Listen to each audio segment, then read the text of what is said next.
Subscribe now and press the bell icon. Never miss an update. नमस्कार साथियों, स्वागत करता हूं सभी का इस चैनल पर। साथियों, समायोजन की एक क्लास डाली है मैंने, बहुत अच्छी क्लास है वो। उस क्लास को ज़रूर देखें, एंड स्क्रीन में आपको वीडियो मिल जाएगा। जो SST का टेस्ट होता है 8 बजे, वो आज 9 बजे डाला गया था किसी कारणवश। तो मित्रों, अब ये जो टेस्ट है साइकोलॉजी का, टेस्ट नंबर 15वां, बहुत ही शानदार प्रश्न आपको देखने को मिलेंगे, व्यवहारिक प्रश्न आपको देखने को मिलेंगे। वीडियो को शेयर करना अच्छा लगता है तो शुरू करते हैं वीडियो को। साथियों, लेवल फर्स्ट हो, लेवल सेकंड हो, सेकंड ग्रेड हो, फर्स्ट ग्रेड हो, CTET हो, MPTET हो, सभी के लिए महत्वपूर्ण टेस्ट है ये। जरूर इस टेस्ट को सोल्व करें। तो साथियों शुरू करते हैं। पहला प्रश्न आता है, निम्न में से कौन सी सृजनशीलता की प्रमुख विशेषता नहीं है? रूपांतरण की योग्यता, किसी परिस्थिति के प्रति सांवेगिक प्रतिक्रिया का प्रदर्शन, किसी शब्द या अवधारणा को पुनर्परिभाषित करने की योग्यता, और केंद्राभिमुख उत्पादन की योग्यता। तो साथियों, इसका जो राइट आंसर आता है वो हैगा चौथा विकल्प, यहाँ पे सही रहेगा। केंद्राभिमुख उत्पादन की योग्यता सृजनशीलता की प्रमुख विशेषता नहीं है। देखिए, रूपांतरण करने की योग्यता सृजनशीलता की विशेषता है। किसी परिस्थिति के प्रति सांवेगिक प्रतिक्रिया का प्रदर्शन भी सृजनशीलता की विशेषता है। और किसी शब्द या उदाहरण को यदि आप पुनर्परिभाषित कर सकते हो तो वो भी सृजनशीलता की विशेषता है। लेकिन यह जो चौथा विकल्प दिया है ये सृजनशीलता की विशेषता नहीं है। साथियों, दूसरा प्रश्न देखेंगे। सेकंड प्रश्न आता है, आलपोर्ट ने शीलगुण के कई प्रकार बताए, निम्न में से कौन सा आलपोर्ट द्वारा बतलाए गए श्रेणी में नहीं आता है? कार्डिनल शीलगुण, केंद्रीय शीलगुण, गौण शीलगुण या क्षमता शीलगुण। तो साथियों, अभी मैंने आपको व्यक्तित्व का टॉपिक पूरा कराया है, वहाँ पर अच्छी तरह से इन चीज़ों को मैंने बताया था। आलपोर्ट ने शीलगुण के 3 भागों में वर्गीकृत किया था, तो उसमें क्षमता शीलगुण नहीं है। देखिए मित्रों, कार्डिनल, केंद्रीय और गौण, ये जो शीलगुण है, ये तीनों प्रकार ही आलपोर्ट ने बताए हैं, लेकिन क्षमता शीलगुण इन्होंने नहीं बताया है। तो मित्रों, यहाँ पर चौथा विकल्प सही है। और मेरे हिसाब से ये समझाने की जरूरत नहीं है किसी को कि ये तीनों क्या होते हैं, क्योंकि अच्छी तरह से मैं पढ़ा चुका हूँ। नेक्स्ट प्रश्न नंबर 3 देखेंगे मित्रों। तीसरा प्रश्न है, प्रासंगिक अंतर्बोध परीक्षण, जिसको टेट कहा जाता है शॉर्ट में, निम्न में से कौन सी सामग्री का उपयोग होता है? स्याही के धब्बों का, चित्रों का, वाक्यों का या एकल शब्दों का? तो साथियों, इसका जो सही आंसर आता है वो है चित्रों का। जो टेट परीक्षण है उसमें चित्रों का प्रयोग किया जाता है। मित्रों, यहाँ पर जो दूसरा विकल्प है तीसरे प्रश्न में वो बिल्कुल राइट है यहाँ पे। और जो स्याही के धब्बे हैं ये हरमन रोडशा में होते हैं, वाक्य की कहानी पूर्ति में ये होते हैं वाक्य। ठीक है, तो इस प्रकार मित्रों ये तीनों विकल्प यहाँ गलत है, ओनली दूसरा विकल्प ही सही है। प्रश्न नंबर 4 देखेंगे मित्रों। चौथा प्रश्न है, निम्न में से कौन सा तनाव को कम करने का अप्रत्यक्ष ढंग है? अप्रत्यक्ष की पूछ रहा है। विश्लेषण और निर्णय, रुकावट को दूर करना, दूसरे लक्ष्यों का प्रतिस्थापन और उदात्तीकरण। तो मित्रों, ये क्वेश्चन आपके गलत नहीं होना चाहिए अगर आप क्लास लेते हो तो, क्योंकि मैंने समायोजन की प्रत्यक्ष विधियां आपको अभी पढ़ाई थी। तो प्रत्यक्ष आपको याद है, तो अप्रत्यक्ष भी 5 विधियां पढ़ा चुका हूं। साथियों, इसका जो सही आंसर है वो है उदात्तीकरण। यह भी आपको नहीं पढ़ाया है मैंने, लेकिन जो विश्लेषण और निर्णय, रुकावट को दूर करना, दूसरे लक्ष्यों का प्रतिस्थापन, ये प्रत्यक्ष ढंग है, जबकि यहाँ उदात्तीकरण अप्रत्यक्ष ढंग के अंतर्गत आता है। नेक्स्ट 5वां प्रश्न देखेंगे मित्रों। 5वां प्रश्न है, निम्न में से कौन सा कथन सत्य है? जीवन समायोजन की विशिष्ट क्रिया है, समायोजन वैयक्तिक प्रक्रिया है, समायोजन वह प्रक्रिया है जिसमें एक व्यक्ति मनोवैज्ञानिक तथा शारीरिक संतुलन बनाए रखने का प्रयास करता है, और समायोजन शिक्षा से जुड़ा होता है। तो साथियों, जो 5वां प्रश्न है इसका सही आंसर आता है तीसरा विकल्प, कि समायोजन एक ऐसी प्रक्रिया है जिसमें व्यक्ति मनोवैज्ञानिक और शारीरिक संतुलन बनाए रखने का प्रयास करता है। मित्रों, व्यवहारिक प्रश्न आपको बहुत देखने को मिलेंगे इस टेस्ट में, तो यहाँ तीसरा विकल्प सही है। प्रश्न नंबर 6 देखेंगे साथियों। 6वां प्रश्न है, शेष अवस्था की मुख्य विशेषता क्या नहीं है? सीखने की प्रक्रिया में तीव्रता, जिज्ञासा की प्रवृत्ति, अनुकरण द्वारा सीखने की प्रवृत्ति और चिंतन प्रक्रिया। तो मित्रों, इसका जो सही आंसर आता है वो रहेगा चौथा विकल्प, चिंतन प्रक्रिया। शेष अवस्था की मुख्य विशेषता नहीं है, क्योंकि बालक यहाँ पे चिंतन करता ही नहीं है, यहाँ पर तो कल्पना करता है, न कि चिंतन करता है। और चिंतन और कल्पना में फर्क होता है साथियों। तो चिंतन प्रक्रिया शेष अवस्था की मुख्य विशेषता नहीं होती है, जबकि वो जिज्ञासा की प्रवृत्ति, किसी भी चीज़ को जानने की इच्छा कर रखता है। अनुकरण द्वारा वो सीखता है, सीखने की प्रक्रिया में भी तीव्रता होती है, लेकिन चिंतन प्रक्रिया नहीं होती है। अतः मित्रों यहाँ राइट आंसर चौथा विकल्प ही रहेगा। नेक्स्ट प्रश्न नंबर 7 देखेंगे। 7वां प्रश्न है सीखना, ये देखिए 1 मिनट, हाँ, सीखना समृद्ध हो जाता है यदि, समझो प्रश्न को, कक्षा में आवधिक क्रियाओं पर अधिक ध्यान दिया जाए, वास्तविक दुनिया से कक्षा में उदाहरण लाए जाए जिससे छात्र एक दूसरे से अंतः क्रिया करे और शिक्षक उस क्रिया को सुगम बनाए, कक्षा में अधिक से अधिक शिक्षण सामग्री का प्रयोग किया जाए, शिक्षक विभिन्न प्रकार के व्याख्यान और स्पष्टीकरण प्रस्तुत करे। तो साथियों यहाँ पर आपको अगर सभी ऑप्शन सही लग रहे हैं तो इनमें यूँ देखना है कि सबसे बेस्ट ऑप्शन यहाँ पर कौन सा रहेगा। तो सबसे बेस्ट ऑप्शन यहाँ पे रहेगा दूसरा, कि जो वास्तविक दुनिया से आपको उदाहरण लाना है और छात्रों को अंतः क्रिया करवानी है और शिक्षक को उस प्रक्रिया को सुगम बनाए रखना है। इससे क्या हो जाता है, सीखना समृद्ध हो जाता है। समृद्ध मतलब उन्नत और अच्छे तरह से बालक सीख सकते हैं। अतः मित्रों ओनली दूसरा ही विकल्प यहाँ पे सही रहेगा। प्रश्न नंबर 8 देखेंगे। 8वां प्रश्न है कोहलबर्ग के अनुसार सही और गलत प्रश्न के बारे में निर्णय लेने में शामिल चिंतन प्रक्रिया को कहा जाता है सहयोग की नैतिकता, नैतिक तर्कना, नैतिक यथार्थवाद और नैतिक दुविधा। तो मित्रों मेरे हिसाब से आपको ये टेस्ट अच्छा लग रहा होगा। प्रश्नों को अच्छी तरह से देखना, बहुत नई जानकारी और मिलने वाली है। तो साथियों 8वें प्रश्न है में इसका सही आंसर है नैतिक तर्कना, कि बालक सही और गलत प्रश्न के बारे में निर्णय ले रहा है वो, तो इसको ही कहा जाता है नैतिक तर्कना। किसके अनुसार, कोहलबर्ग के अनुसार। तो साथियों यहाँ दूसरा विकल्प सही है प्रश्न नंबर 8 में। प्रश्न नंबर 9 पे चलते हैं। 9वां प्रश्न है मित्रों क्रियात्मक अनुसंधान मौलिक अनुसंधान से भिन्न है क्योंकि यह अध्यापकों, शैक्षिक प्रबंधनों एवं प्रशासकों द्वारा किया जाता है, शोधकर्ताओं द्वारा किया जाता है जिनका विद्यालय से कोई संबंध नहीं होता, यह प्रमाणीकृत उपकरणों पर आधारित है और यह न्यायदर्श पर आधारित है। तो साथियों इसका राइट आंसर है पहला विकल्प, अध्यापकों, शैक्षिक प्रबंधनों एवं प्रशासकों द्वारा किया जाता है, इसलिए क्रियात्मक अनुसंधान मौलिक अनुसंधान से भिन्न है। मित्रों क्रियात्मक अनुसंधान विद्यालय में ही किया जाएगा, विद्यालय के जो अध्यापक रहेंगे या फिर अन्य कोई स्टाफ रहेगा उनके द्वारा ही क्रियात्मक अनुसंधान किया जाता है, इसलिए यह मौलिक अनुसंधान से भिन्न है। तो मित्रों यहाँ प्रथम विकल्प सही है। प्रश्न नंबर 10 देखते हैं। साथियों प्रश्न नंबर 10 है सतत एवं व्यापक मूल्यांकन की एक तकनीक है सत्र मूल्यांकन, अर्धवार्षिक, निदानात्मक मूल्यांकन और इकाई मूल्यांकन। तो मित्रों इसका जो राइट आंसर आता है वो है तीसरा विकल्प, निदानात्मक मूल्यांकन सीसीई की एक तकनीक होती है। मित्रों निदानात्मक मूल्यांकन का मतलब है कि जिसमें आप ये जानने की कोशिश करते हो कि छात्रों की जो कमजोरियां हैं, छात्रों की जो कठिनाइयां हैं, उनको जानने के लिए जो मूल्यांकन किया जाता है उसको ही निदानात्मक मूल्यांकन कहते हैं। और ये किसके अंतर्गत आता है, सीसीई के अंतर्गत आता है। तो यहाँ तीसरा विकल्प सही है मित्रों प्रश्न नंबर 10 में। प्रश्न नंबर 11 देखते हैं। 11वां प्रश्न है एक अच्छे परीक्षण की कौन सी विशेषता नहीं है, वैधता, विश्वसनीयता, वस्तुनिष्ठता और उत्तीर्ण करना। तो आपको बड़ी आसानी से इसका जवाब मिल गया होगा, सीधा प्रश्न है ये। कुछ प्रश्न सीधे डाले हैं 2-4, बाकी कुछ लेवल के और कुछ हाई लेवल के। तो मित्रों यहाँ राइट आंसर है उत्तीर्ण करना अच्छे परीक्षण की विशेषता नहीं है, जबकि वैधता, वस्तुनिष्ठता और विश्वसनीयता ये एक अच्छे परीक्षण की विशेषता होती है। तो मित्रों यहाँ चौथा विकल्प सही है। नेक्स्ट 12वां प्रश्न देखेंगे। 12वां प्रश्न है नामांकन बढ़ाने, उनकी उपस्थिति बनाए रखने एवं बच्चों का पोषण स्तर सुधारने हेतु प्राथमिक शिक्षा के लिए राष्ट्रीय पोषण सहयोग कार्यक्रम मध्याह्न भोजन योजना जिसको कहते हैं कब शुरू किया गया। अगर याद नहीं है तो इसको नोट कर लेना भाई।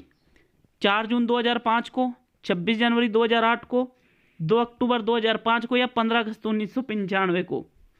तो मित्रों इसका जो सही आंसर आता है प्रश्न नंबर 12 में वो है इसका चौथा विकल्प 15 अगस्त 1995 को मध्याह्न भोजन योजना कार्यक्रम शुरू किया गया ताकि बच्चों का नामांकन बढ़े और वो उपस्थिति बनाए रखे और उनका जो पोषण स्तर है वो सुधरे।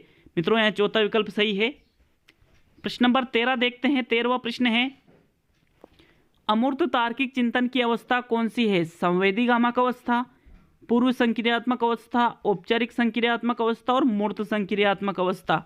तो मित्रों ये जीन पियाजे ने जो सिद्धांत दिया था वहां से क्वेश्चन है ये, और इसका जो सही आंसर आता है वो है औपचारिक संक्रियात्मक अवस्था, जो 11 या 12 वर्ष से चल कर के 15 या 16 वर्ष तक चलती है।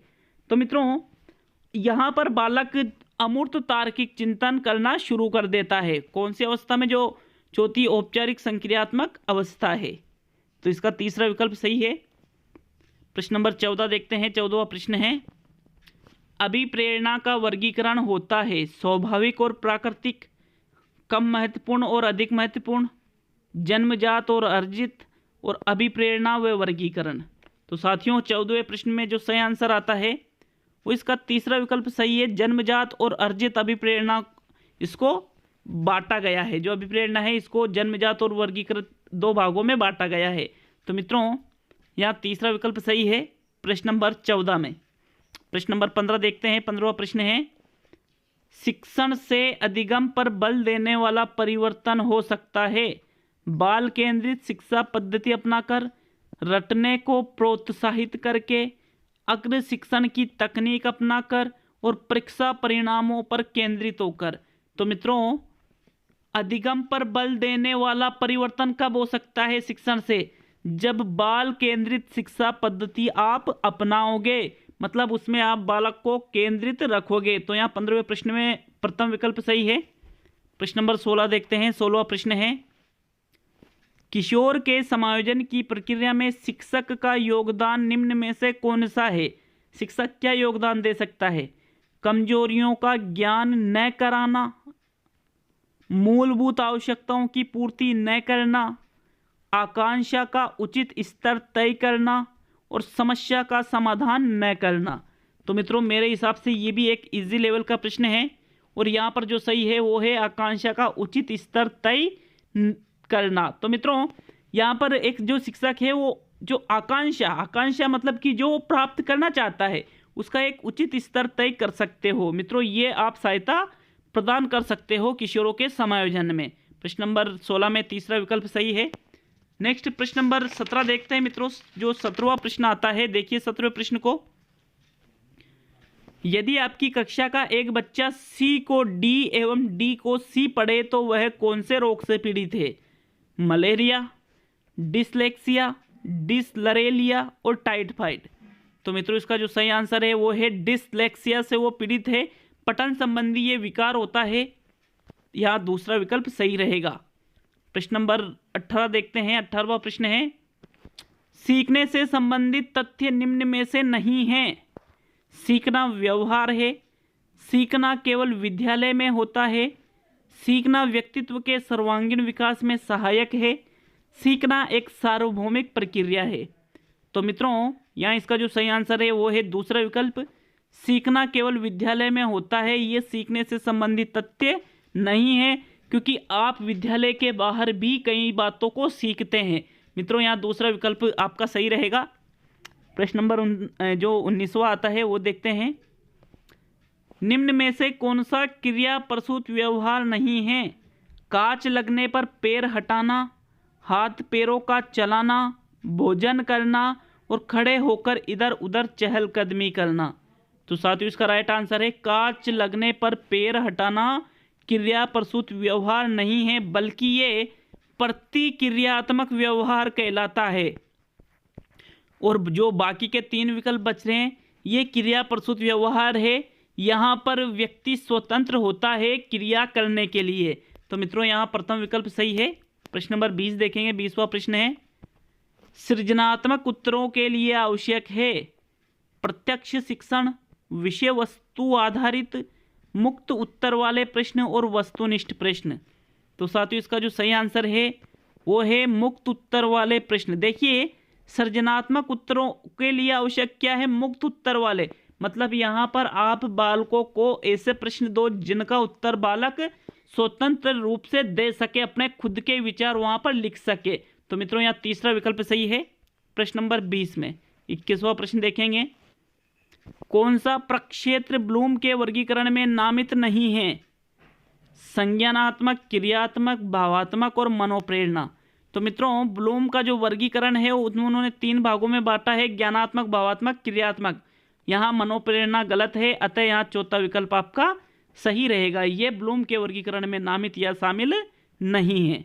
प्रश्न नंबर 22 देखते हैं मित्रों। 22वां प्रश्न है, एक छात्र बार बार निर्देशन के बावजूद कक्षा में सभी छात्रों के साथ पढ़ नहीं सकता तो वह बालक है पिछड़ा बालक, मंदबुद्धि बालक, अपराधी बालक और कुसमायोजित बालक।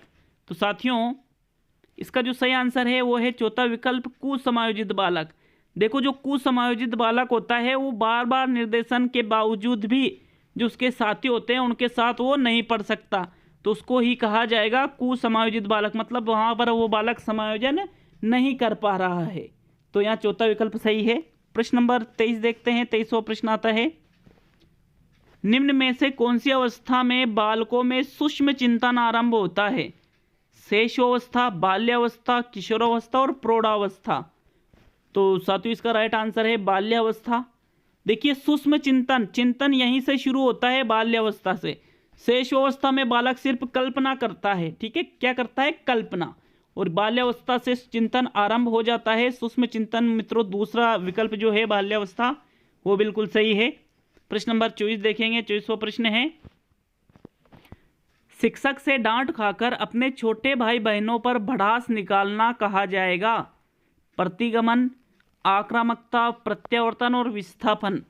तो मित्रों इसका राइट आंसर है विस्थापन। विस्थापन का मतलब होता है कि अपने साथ कोई ऐसा व्यवहार हुआ जो अपने को पसंद नहीं है और अपने गुस्सा आ जाता है, लेकिन सामने वाले का कुछ बिगाड़ नहीं सकते। तो अपन से जो कमजोर लोग हैं उन पर वो गुस्सा निकाल दिया जाता है, उसको ही विस्थापन कहा जाएगा। तो मित्रों यहाँ देखिए शिक्षक से डांट खा रहा है बालक, फिर छोटे भाई बहनों पर भड़ास निकाल रहे हैं, तो वो विस्थापन आप उसको कह सकते हो। प्रश्न नंबर 25 देखेंगे। 25वां प्रश्न है, एक बालक पिछली कक्षा के छात्र के समान शैक्षिक प्रदर्शन नहीं कर पा रहा है तो वह बालक है पिछड़ा बालक, मंदबुद्धि बालक, अपराधी बालक या असमायोजित बालक। तो मित्रों इसका राइट आंसर है पिछड़ा बालक। देखिए पिछड़ा बालक का मतलब क्या है कि जो कक्षा के साथी है या जो पिछली जो अपने छोटी कक्षाएं हैं उनके जो छात्र हैं उनके समान भी यदि प्रदर्शन नहीं करेंगे तो उसको पिछड़ा बालक आप कहोगे। नेक्स्ट 26वां प्रश्न देखेंगे साथियों। उपलब्धि परीक्षण दिए जा सकते हैं 2 प्रकार से, 4 प्रकार से, 6 प्रकार से या 3 प्रकार से। तो मित्रों आप उपलब्धि परीक्षण 2 प्रकार से दे सकते हो, व्यक्तिगत और सामूहिक, या फिर प्रमापीकृत या अप्रमापीकृत। तो मित्रों यहाँ प्रथम विकल्प सही रहेगा। प्रश्न नंबर 27 देखते हैं। 27वां प्रश्न है, गामक से तात्पर्य मांसपेशियों के विकास तथा पैरों के उचित उपयोग से है। मस्तिष्क और आत्मा, अधिगम और शिक्षा, प्रशिक्षण और अधिगम, शक्ति और गति। तो आपको थोड़ा सा इसमें दिमाग लगाना है कि मांसपेशियों का विकास और पैरों का उचित उपयोग। तो मित्रों यहाँ पर सिर्फ शक्ति और गति की ही बात की जा रही है, अधिगम का तो कहीं से कहीं तक लेना देना नहीं है। यहाँ भी अधिगम आ गया तो ये भी गलत हो गया। और आत्मा का इसमें क्या रोल है भाई साहब, लेकिन शक्ति और गति का इसमें रोल होता है। तो यह चौथा विकल्प सही है। प्रश्न नंबर 28 देखेंगे मित्रों। निम्न में से कौन मनोविश्लेषणवाद से संबंधित नहीं है? फ्रायड, जुंग, एडलर और कोहलर। तो साथियों इसका राइट आंसर है कोहलर। ये मनोविश्लेषणवाद से संबंधित नहीं है। देखिए कोहलर जो है गेस्टाल्टवादी मनोवैज्ञानिक है, फ्रायड मनोविश्लेषणवाद का जन्मदाता है, जुंग इसका शिष्य था और एडलर भी इसके समर्थक है। तो मित्रों यहाँ चौथा विकल्प सही है। प्रश्न नंबर 29 देखते हैं मित्रों। 29वां प्रश्न है, प्रमुखापेक्षी का अर्थ है दूसरों से आशा रखना, पराया मुख अच्छा लगना, पराये मुख की अपेक्षा करना या ईश्वर का मुख। तो इसका राइट आंसर आता है दूसरों से आशा रखना ही प्रमुखापेक्षी कहलाता है। मित्रों कैसे लगे प्रश्न? अंतिम प्रश्न देखने से पहले कहना चाहूँगा अच्छा लगता है वीडियो तो एक छोटा सा लाइक करके जाया करो, अच्छा लगता है मुझे।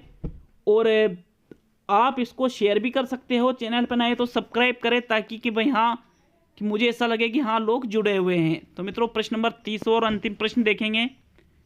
30वां प्रश्न है मित्रों, आहा अनुभव का संबंध किस शिक्षण विचार से है? गेस्टाल्ट अधिगम, शास्त्रीय अधिगम, व्यवहार अधिगम या मानसिक अधिगम? तो आहा अनुभव का संबंध मित्रों गेस्टाल्ट अधिगम से है। किससे है? गेस्टाल्ट अधिगम से। याद रखना, इस चीज को लिख सकते हो आप। तो मित्रों मिलते हैं अगले वीडियो में बहुत ही जल्द। सभी मित्रों का बहुत बहुत धन्यवाद।